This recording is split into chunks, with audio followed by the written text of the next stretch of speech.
Hello everyone.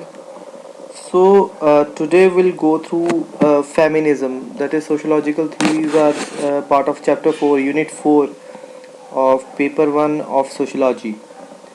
So in this, first of all, I'll give you a brief of what to study and what not to study and what will be important for the exam.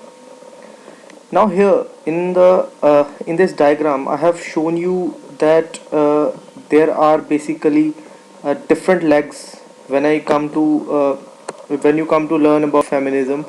Now, first of all, is the basics. I mean, in everyday language, like what when I say this word feminism, what do I refer to? Okay, and then there are different branches of feminism itself. Now, in the feminism itself, there are different category of persons who have a different ideology about how to ameliorate their condition. Now, one thing is common, that they are here to improve the conditions of women. I mean, they are against the socially constructed norms that are not acting as an advancement to their interests. So now in this diagram, as you can see, now first of all, I'll tell you the names of the persons who you can refer to while in exam. So the first one will be Dworkin, right? Dworkin. Now what does this person refers to? Now she says that rape, violence, and pornography are the methods via which men maintain power over women. So here you can, when you have read this line, you get a notion that this line is a kind of extreme. Extreme in the sense that she is referring to tools by which men have historically maintained control over women. Now, she refers to that rape, violence, and pornography are the methods through which men maintain power over women. So now here you got an idea of what will be the ideology and belief of radical feminists. Now, to quote another person, Rosemary Tong. Now, she in turn refers to two types of radical feminists. Now, one is radical libertarian and another is radical culturalist. Now, when I say liberty, when I say liberty, so here they refer to more liberties, but in a radical way for the woman. In radical cultural feminists, they believe in the superiority of the feminine. For example, let us say ki there is a concept of goddess and gods in a particular religion. Now, if you give more emphasis upon the woman gods, then you can say that these persons are on radical cultural feminist side. So in between these two, this is the main difference, that they are in a sense androgyny, in the sense they vouch for more liberty for the woman, but in radical cultural they place women in a superior position. So here the strategy of radical feminism will be clear to you, that their struggle, their strategy, their main agenda for which they look forward for change is, they say that separatism is to be vouched for. I mean, they differentiate between the male and woman counterparts, and then they say that we have to think of these categories as different, and their interests are different. Now, if you read it, you will get a notion that I am talking about a separate phenomena called communalism.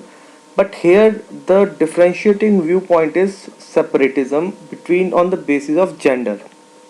Okay. Then another is political lesbianism. Now, when I am saying this word, what I meant is uh, the government by the woman, for the woman, to the woman. Okay. So it is that in each and every aspect, it will be the woman who will be the controlling one. Okay, and then there are certain tools like I just referred to when I was starting. that there are certain tools by which men maintain power over women. So it campaigns actively, radical feminism campaigns actively against such objectification. Now in those now these were the radical feminists. Now I already told you what feminism is all about. Okay, now first leg is complete about the radical feminism. Now we will see what is Marxist feminism. Now, see whenever I'm referring to whenever I'm referring to this word Marxist, what does that mean? Now, there are some specific aspects on which Marx has based his thesis upon. Now, first, the major among them is capitalism. Now, because of capitalism, there are two classes which are formed. Now, in this thesis, in Marxist feminism, we will look at what is the impact of the capitalism and creation of various classes upon the situation of the woman. Okay, so again, my center point of reference is woman.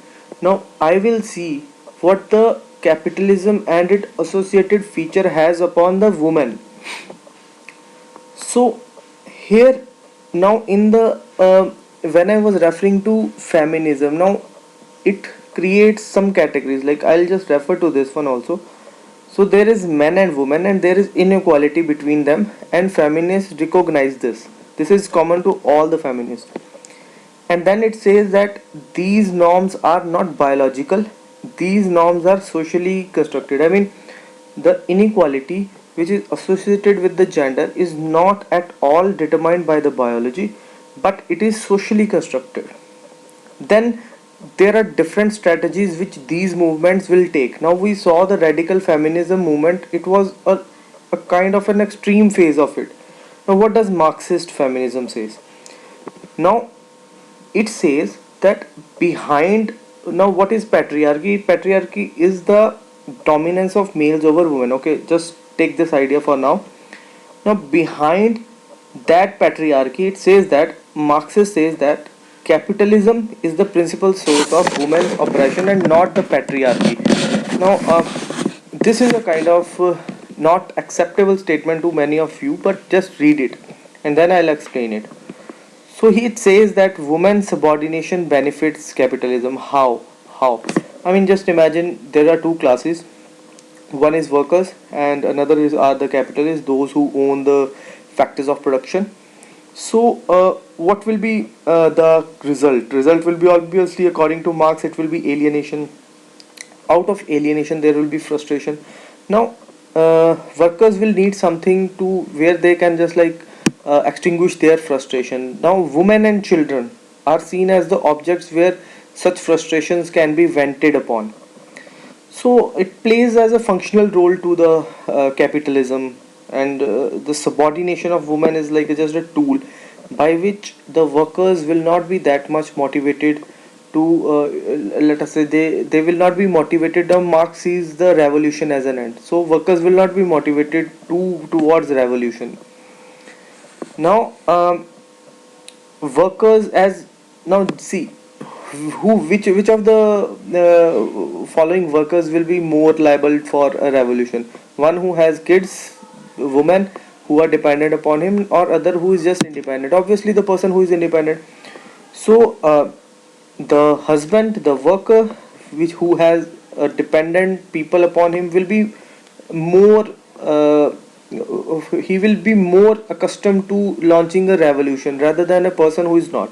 Okay, so in those it says feminism further says that in a communist society, Marxist feminists believe that gender inequalities will disappear. Now we have seen that in the end of communism, the Marx sees a revolution by which almost a kind of a stateless society, or you say the equal society, will be formed. Now in that equal society, it sees equality on the basis of gender too. These Marxist feminists, these are more sensitive to differences between women.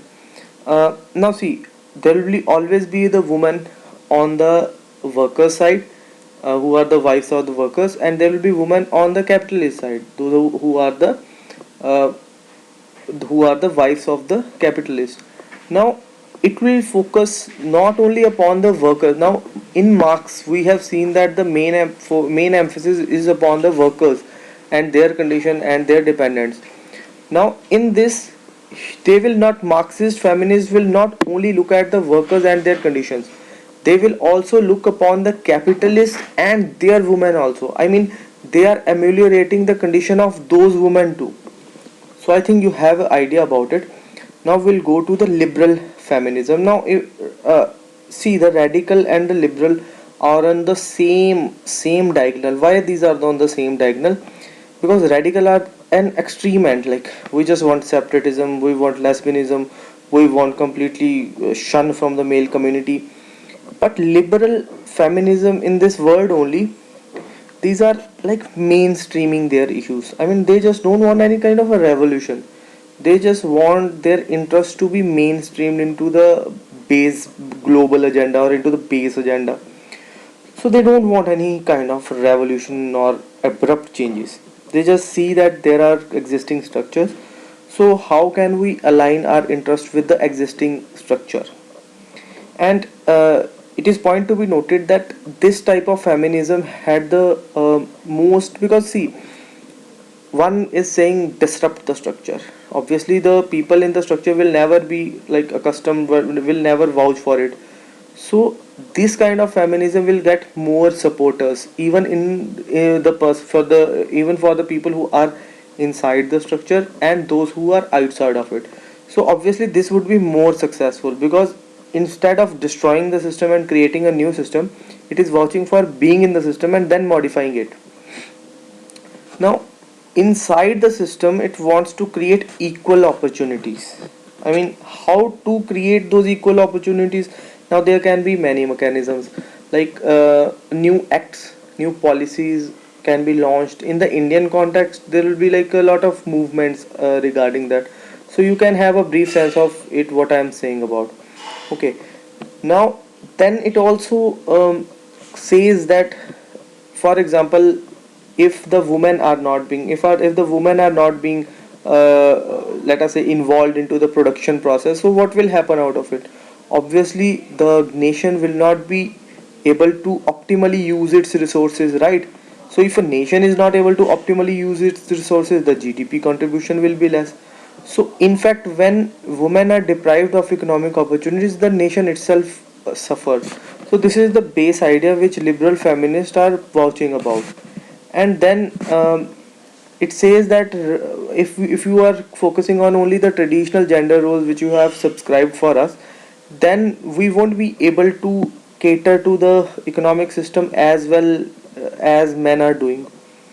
So these are the ideas about liberal, Marxist, and radical feminist. Now we'll just see that there is a different strand of this postmodern feminism. Now these, they will like universally, like they will just like shun all the three strands of feminism I told you about. So they'll say they do not see women as a single homogeneous group. They in fact see that there are different categories of women. Like in the preceding feminist theories, you have seen that in all the theories, women are being categorized as a one category, and this they say that is just a false universality. And they say that in many of these theories, a brief tinge of masculinity can be seen, and you have to realize that the inside those women there will be many women who are more vulnerable than others. So in that way, the earlier feminist theories are not catering to the interest of those women. So after having, like, whenever you are answering any question with respect to feminism, you always will have to give these categories, and you can just start with the basics and then you can choose any of the strands. But always remember that you will have to conclude with the postmodern feminism. Now we will go ahead and we'll get a deeper insights. Okay, so this will be only like for the question which is of like 250 words and all. So here there will be some people who I would like you to remember. And first we'll just have the introduction about all four of these strands, and then we'll see the criticism. And in the conclusion, you can write your own thoughts or some specific things you have seen.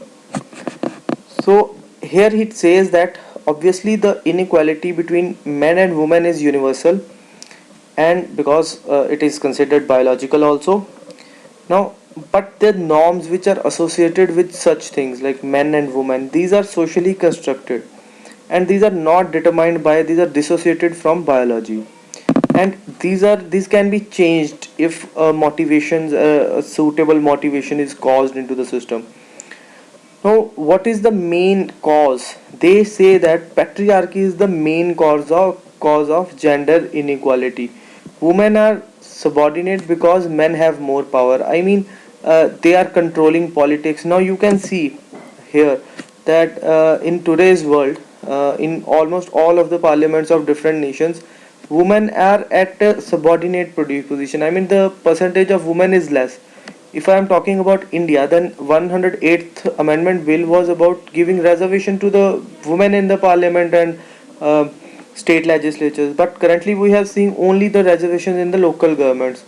So in a way, political emancipation was seen as a solution to that. Ki women will have more power and then they can dictate their choices. Now it is a kind of a political movement. I already told you ki what representation will entail for the woman. And now these sexual inequalities, these will be overcome by a movement which can be launched. So now we'll see what those movement and their its strands can be like.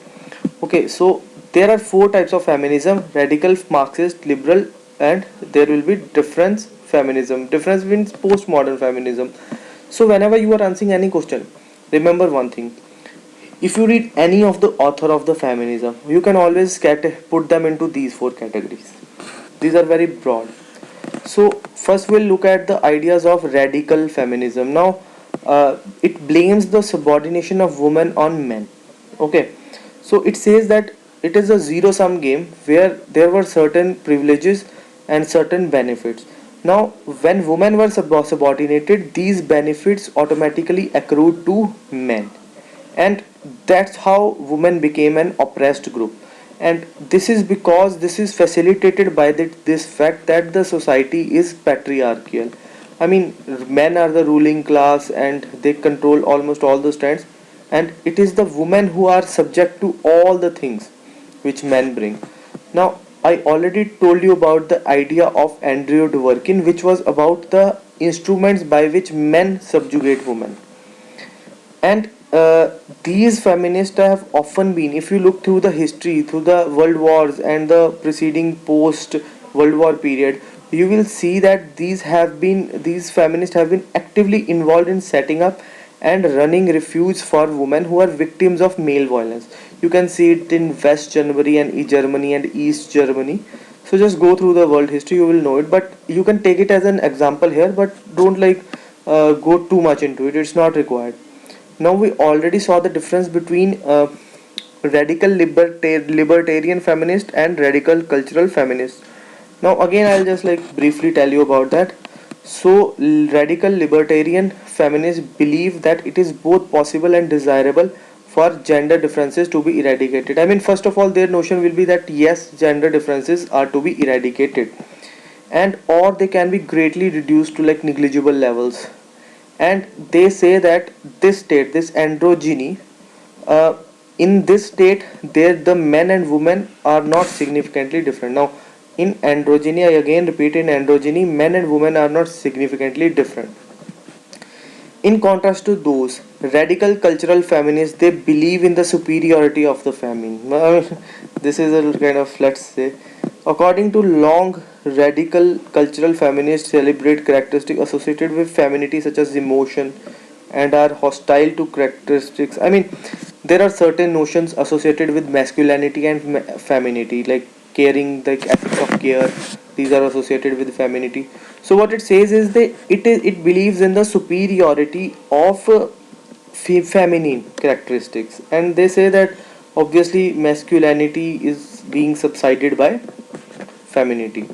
So the various alternatives they suggest are separatism, obviously, that just be like away from masculinity, and then matrifocal households, I mean led by females, and they also um, now this line you can read yourself, so I don't need to. Yeah. So after going through this, you can see that how these theories can be criticized. First of all, the concept of patriarchy has been criticized for ignoring variations in the experience of oppression. Now by that I mean that now patriarchy, they are looking at patriarchy always in a negative shape, right? But there are different forms of patriarchy too. Like for example, if a certain risk for the family is to be taken, then obviously men will come forward. Now this is a positive kind of patriarchy. Okay, so it fails to see the difference in that. Now, some critics even argue that it is focused too much on the negative experience. Now, it is not that always women will have the negative experience. They can have happy marriages too, right? So like you just saw radical feminists just shun the men. So this is a kind of like staying it away. It is against the law of biology too. Now, there are different categories between women and men too. Not all men are bad or good, neither are women. So it fails to see the difference between those. Now, in Marxist feminism, we see that the main blame is placed upon capitalism rather than patriarchy. It says that the capitalist women are the source of absorber or of the oppression, of the frustration of the workers who are working, and capitalists are the main beneficiaries because it reduces the chances of workers to rebel. Now, what are the various benefits which women play? Obviously, women reproduce the labor force. Now, women, the child will be born. Woman will introduce the child to the world, like where he has to work or not. And obviously, there will be chances of mobility, but that's it. That is how everything goes in present world. Now, women absorb anger. I mean, when husbands are alienated from the world, it will be the woman who will absorb their frustration. Obviously, the husband who has more dependence will be less. There will be less chance for him to revolt and for communism to be successful. The tradition nuclear also perform ideological conditioning. Now, ideological conditioning. Um, it will say that when a worker comes home and he wants a revolution, woman will say no, no, you will die, you will do this. So it is kind of a ideological conditioning. It will silence the radical thoughts. Now, the emergence of private property. Now you can, there are a lot of factors in capitalism. See, I got you, gave you the idea. You can deliberate more, think more about it, and then you can see that obviously property is being owned by males and all. So you can create class dimensions based on your own interest here. Now, um, I already told you it also covers the women who belong to ruling class, not only the women who belong to proletarian class. We have seen that Marxist theories mainly focus its thesis on the women upon the workers, and here a wedge is not being created upon the women and their categories like proletariat women and ruling class women. It looks at the condition of both and it wants to ameliorate the conditions of both. Now here it sees that there can be cooperation between working class women and men, and they both can work together. Okay. So at the last, you know that it Marxist thought finally says that the gender equalities will disappear when communism comes. Now, how can you criticize Marxist feminist theories? Now, see, if you are criticizing radical, just take the example of libertarian and Marxist and postmodern theories. Now, these all three can criticize each other, all four can criticize each other. So, I'm just giving you the idea. Now, radical feminists will say that it ignores other sources of inequality, like the you say like the um, sexual violence. We just saw na ki rape, sexual, these were the instruments. Patriarchal systems existed before capitalism. Now here everything is being attributed to capitalism, but it says that capitalism is precursor to patriarchy, but patriarchy existed before, right? I mean, in the tribal societies also you see division of labor based upon gender, and certain women not being credited for whatever the work they are doing. Now, even under communism, like you see the countries of Russia and all, their experience has not been particularly happy after communism. So after having gone through radical and feminist, then another is liberal feminism. Now it says that nobody benefits. I just gave you an example of GDP, है ना? So just go through this line. Yeah. The explanation for gender inequality lies not so much in structures and institutions but in its cultural values. So it says, it gives a positive notion. It says that if you just change the culture and values associated with it in the society, you can have a status of gender or status of woman raised. Now you can socialize people in a much more better way, that you currently see that there are differences. So if you socialize people better into the gender roles, then this the women and their conditions can be advanced, can be ameliorated. Now this is a very general line, I already told you about. Now that first, the major point here to be quoted is they don't seek any revolutionary change as has been done in the case of these radical feminists. So they just want changes to happen. They give due regards to the existing structure, and they just want changes to be brought in this structure itself. Now, they say that the creation of equal opportunities is the main aim of liberal feminists. Now, how to create it? Now, here you can say that Equal Remuneration Act in India and all this PCP and AT Act. So they even they now here you just saw that their culture and values was an important component here. Now, how to change that culture and values? Now, children books and the media, mass media and children books. Now here I just told you ki why these, now because these people try to bring about the change in the existing structure, so obviously it will be like catering to the status quo and they'll be more regarded. Now what are the criticism of liberal feminist theories? Now obviously uh, they are bringing the changes in the original structure. So just give a reading about this point, that based upon male assumptions and norms such as individualism and competition, and encourage women to be more like men, and therefore deny the value of qualities traditionally associated with. Now just see, in this they are just entering the original existing structure. So in that structure, men will be giving precedence to certain values, right?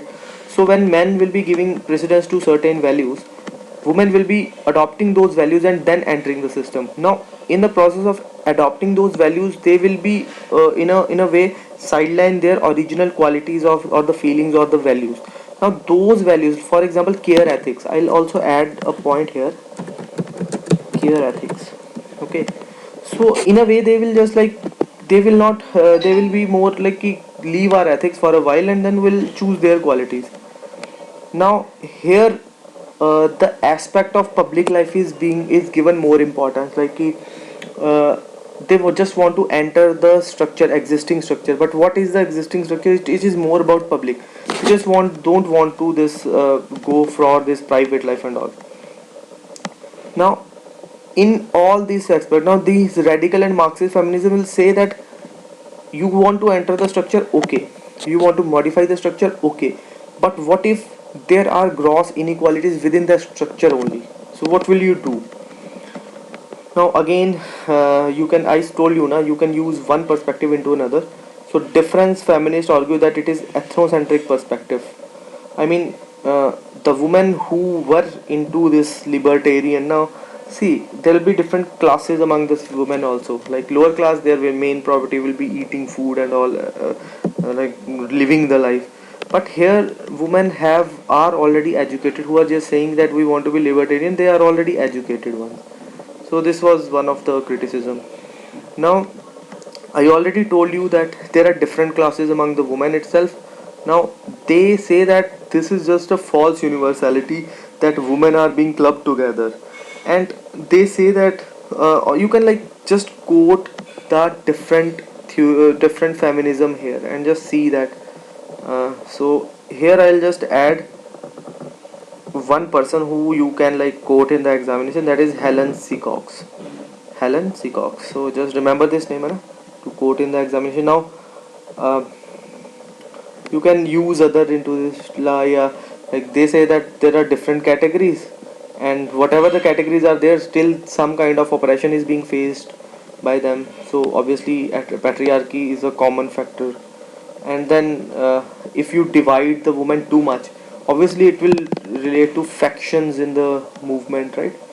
So this will be all, guys. So if you want this PDF, then comment below with your comment below, and message me your telephone number. I'll be directly sending you to this telegram, to via telegram or any other source.